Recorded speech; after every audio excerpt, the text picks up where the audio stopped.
তোমরা কোরআন তেলাওয়াত করো, কেননা কোরআন কিয়ামতের দিন তার পাঠকের জন্য সুপারিশকারী হিসেবে আসবে। বিশেষ করে তোমরা সূরা বাকারা আর সূরা আলে ইমরান তেলাওয়াত করো। এই সূরা দুটো কিয়ামতের গাঢ় অন্ধকারের সময় দুইটা বড় সামিয়ানা হিসেবে মানুষের সামনে উপস্থিত হবে। দুইটা মেঘ খণ্ড খুব সুন্দর পরিবেশ নিয়ে মানুষের সামনে উপস্থিত হবে। দুইটা পাখির ঝাঁক হিসেবে এই সূরা দুটো মানুষের সামনে উপস্থিত হবে এবং তাদেরকে বিপদ আপদ থেকে রক্ষা করবে। তোমরা বিশেষ করে সূরা বাকারা এবং সূরা আলে ইমরান বাড়িতে তেলাওয়াত করো।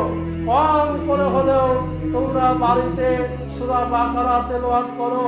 সূরা বাকারা তেলাওয়াত করার নাম হচ্ছে রহমত, আর না তেলাওয়াত করার নাম হচ্ছে বরকত নয়।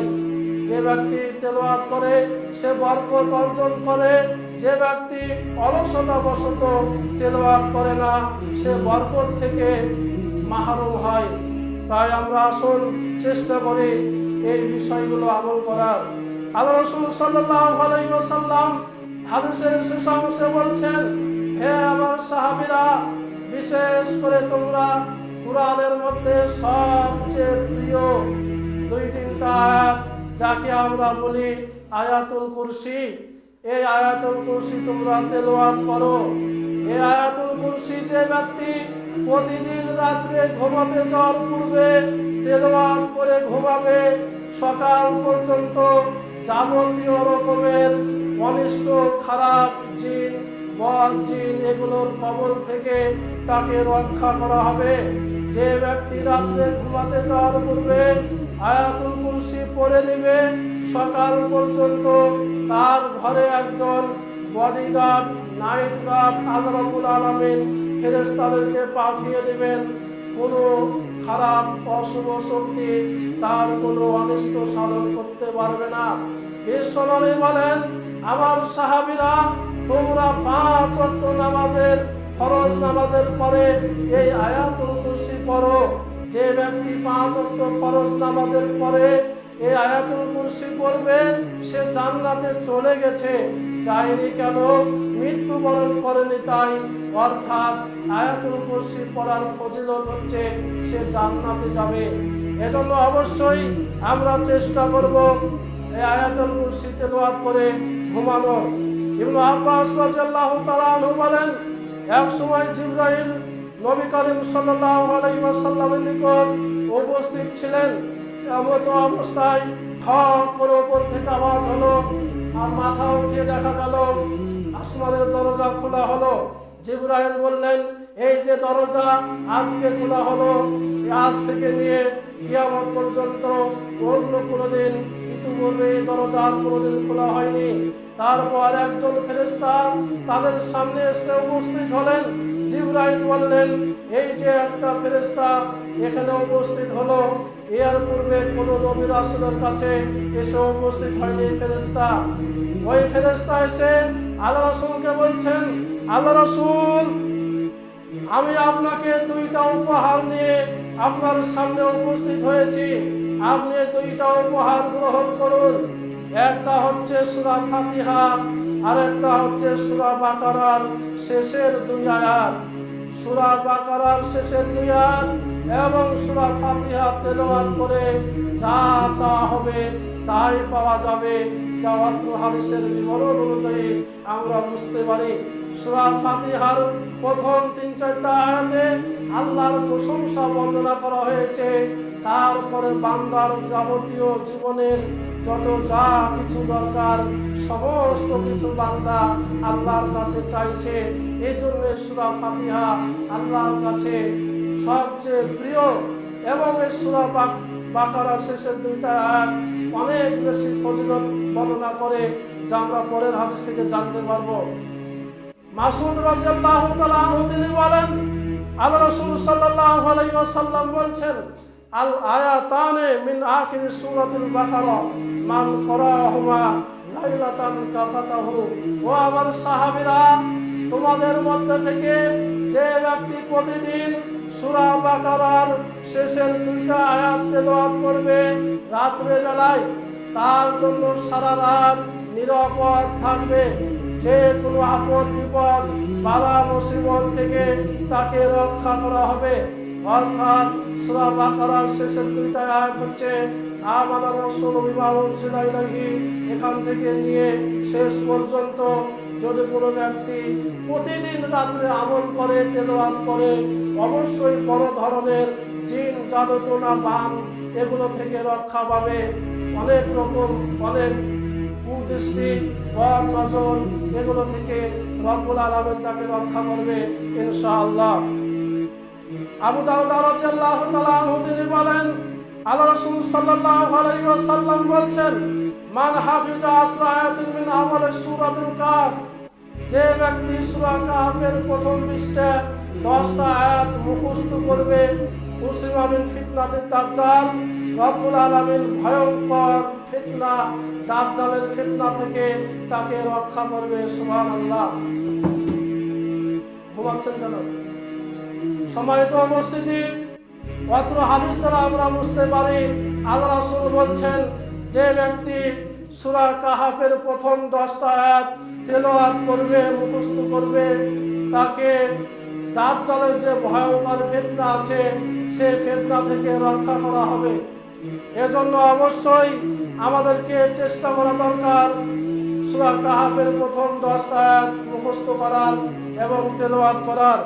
সম্মানিত উপস্থিতি, আবু দারদা রাদিয়াল্লাহু তাআলা আনহু তিনি বলেন, আল্লাহ রাসূল বলেন, আমার সাহাবীরা তোমরা কি প্রতিদিন 10 পারা কোরআন একটানা পড়তে সক্ষম? আমার সাহাবীরা তোমরা কি প্রতিদিন একটানা তৃতীয়াংশ কোরআনের 1/3 অর্থাৎ 10 পারা কোরআন তেলাওয়াত করতে সক্ষম?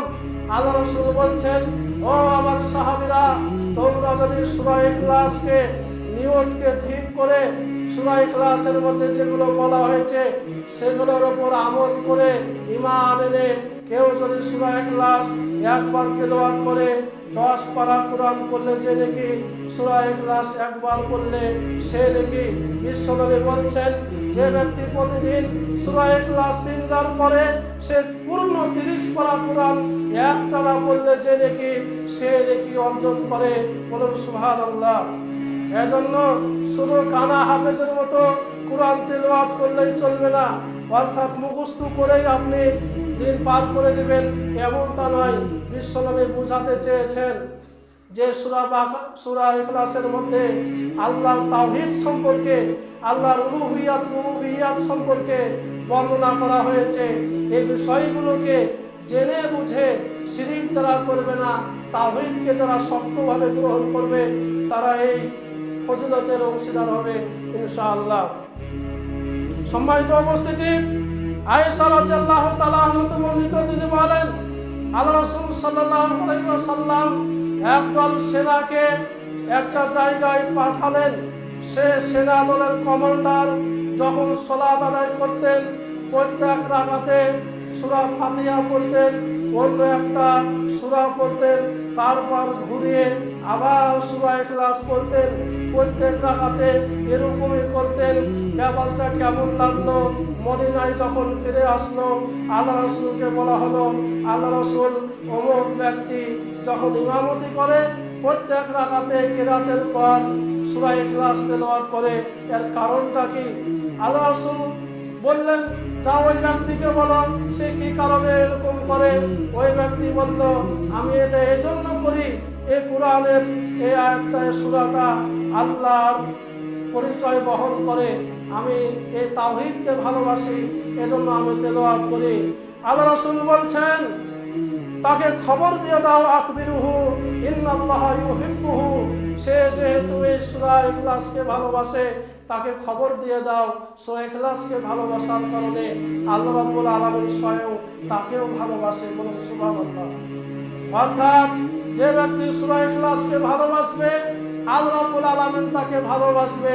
আসুন চেষ্টা করে সূরা ইখলাসের উপর আমল করার। আনাস রাদিয়াল্লাহু তাআলা আনহু তিনি বলেন, একজন সাহাবী আল্লাহ রাসূলের কাছে উপস্থিত হয়ে বলছেন, ইন্নী উহিব্বু হাযিহিস সূরা কুল হুয়াল্লাহু আহাদ। আল্লাহ রাসূলকে বলছেন, আল্লাহ রাসূল, আমি এই সূরা ইখলাস জানে প্রাণে ভালোবাসি। আল্লাহ রাসূল বলছেন, ইন্না হুব্বাকা ইয়াহা আদখালাকাল জান্নাহ। ও আমার সাহাবী, তোমার এই সূরার প্রতি ভালোবাসা তোমাকে জান্নাতে নিয়ে চলে যাবে। বলুন সুবহানাল্লাহ। চেষ্টা করুন, এই সূরার ফজিলত অবশ্যই অনেক রয়েছে। আর একটা হাদিসের মধ্যে বিশ্বনবী বলছেন, আল্লাহ রাসূল যখন ঘুমাতে যেতেন তখন দুই হাতের দুই তালুকে এরকম করে একত্রিত করতেন, তারপর তাতে সূরা নাস পড়তেন, সূরা ফালাক পড়তেন, সূরা ইখলাস পড়তেন, ফু দিতেন। ফু দিয়ে মাথা থেকে নিয়ে পা পর্যন্ত যতদূর সম্ভব মাসে করে দিতেন। এরকম একবার করার পর আবার করতেন, দ্বিতীয়বার করার পর তৃতীয়বার আবার করতেন। অর্থাৎ তিনবার করে সূরা নাস, সূরা ফালাক, সূরা ইখলাস তেলাওয়াত করে দুই হাতে ফু দিয়ে মাথা থেকে নিয়ে পা পর্যন্ত যতদূর সম্ভব তিনি মাসে করে দিতেন। এটা হচ্ছে সূরা নাস, ইখলাস, ফালাকের ফজিলত। সম্মানিত উপস্থিতি, আব্দুল্লাহ ইবনে আমর রাদিয়াল্লাহু তাআলা আনহু বলেন, আল্লাহ রাসূল সাল্লাল্লাহু আলাইহি ওয়াসাল্লাম বলেছেন, রব্বুল আলামিন স্বয়ং এই কুরআন তেলাওয়াতকারীকে কিয়ামতের দিন বলবেন, ইউকালু লিসাহিবিল কুরআন ইকরা আলতাকি ওয়ারাতিল কামা তুরাতিল ফিদ দুনিয়া। হে হাফেজেরা, হে কুরআনকে আয়ত্তকারীরা, তোমরা কুরআন তেলাওয়াত করো এবং উপরের দিকে উঠতে থাকো। আজকে যার যতদূর পর্যন্ত কুরআন তেলাওয়াতের শেষ জায়গা হবে, তার থাকার জায়গা তত বেশি উপরে হবে। তাহলে যার পূর্ণ কুরআন মুখস্থ আছে সে ৬,৬৬৬, ৬,২৩৬ মতান্তরে এরকম ৬,৬৬৬ তালা প্রাসাদের মালিক হবে। বলুন সুবহানাল্লাহ। যার যত রকম যত আয়াত মুখস্থ থাকবে তত আয়াত পড়তে থাকবে এবং ওপরের দিকে তার মর্যাদার দিকে সে উপরে উপস্থিত হতে থাকবে। সুবহানাল্লাহ। তাহলে যে কুরআন জানে না সে নিচে পড়ে থাকবে, সে বুঝতে পারবে না জান্নাতটা কি স্বাদের জিনিস। সম্মানিত উপস্থিতি, আল্লাহ রাসূল সাল্লাল্লাহু আলাইহি ওয়াসাল্লাম কিছু সাহাবাদেরকে নিয়ে একটা ঝড়ের রাত্রে একটা জায়গায় যাচ্ছিলেন। এমত অবস্থায় ঝড় চলে আসলো, বিপদ দেখা দিল। আল্লাহ রাসূল বলছেন, আমার সাহাবীরা, তোমরা নাস, ফালাক, ইখলাস পড়ে আল্লাহর কাছে আশ্রয় প্রার্থনা করো। এগুলো পড়ে বিপদ আপদ থেকে আশ্রয় প্রার্থনা করলে রব্বুল আলামিন বিপদ আপদ উদ্ধার করে দেবে। বলুন সুবহানাল্লাহ। আরো অনেক ফজিলত রয়েছে যেগুলো আমি আপনাকে বলতে পারলাম না, সময় শেষ। বিশ্বনবী বলছেন, কুরআন থেকে আলিফ তেলাওয়াত করলে 10, লাম তেলাওয়াত করলে 10, মিম তেলাওয়াত করলে 10, 3টা হরফ তেলাওয়াত করলে 3 × 10 = 30 নেকি বান্দার আমল নামায় লিখে দেওয়া হবে। বলুন সুবহানাল্লাহ। তাহলে কুরআনে যত অক্ষর, যত আয়াত রয়েছে, যত অক্ষর আছে, প্রত্যেকটা অক্ষরের কারণে 10টা করে নেকি লেখা হবে। এখন আপনি ভাবুন, কুরআন তেলাওয়াত করবেন না, কুরআনের সাথে সম্পর্ক রাখবেন কি রাখবেন না। আরেকটি হাদিসে রাসূল বলেছেন, খায়রুকুম মান তাআল্লামাল কুরআন ওয়া আল্লামা। আমার সাহাবীরা, তোমাদের মধ্যে যারা কুরআন তেলাওয়াত করে, কুরআন নিজে শিখে এবং যারা অপরকে শেখায়, আসমানের নিচে জমিনের উপরে, তারা আল্লাহর কাছে সবচাইতে বেশি দামি, সবচেয়ে বেশি শ্রেষ্ঠ। এজন্য কুরআন যারা তেলাওয়াত করে, কুরআন হাদিসের যারা জ্ঞান রাখে, অবশ্যই তাদেরকে সম্মান করতে হবে, শ্রদ্ধা করতে হবে, ভালোবাসতে হবে। আল্লাহ রাব্বুল আলামিন বিষয়গুলো জেনে বুঝে আমল করার তৌফিক দান করুন। আল্লাহুম্মা আমিন। আলহামদুলিল্লাহি ওয়াহদা ওয়াসসালাতু ওয়াসসালামু আলা মান লা নাবিয়্যা বা'দা, আম্মা বা'দ। সম্মানিত উপস্থিতি, আসুন আমরা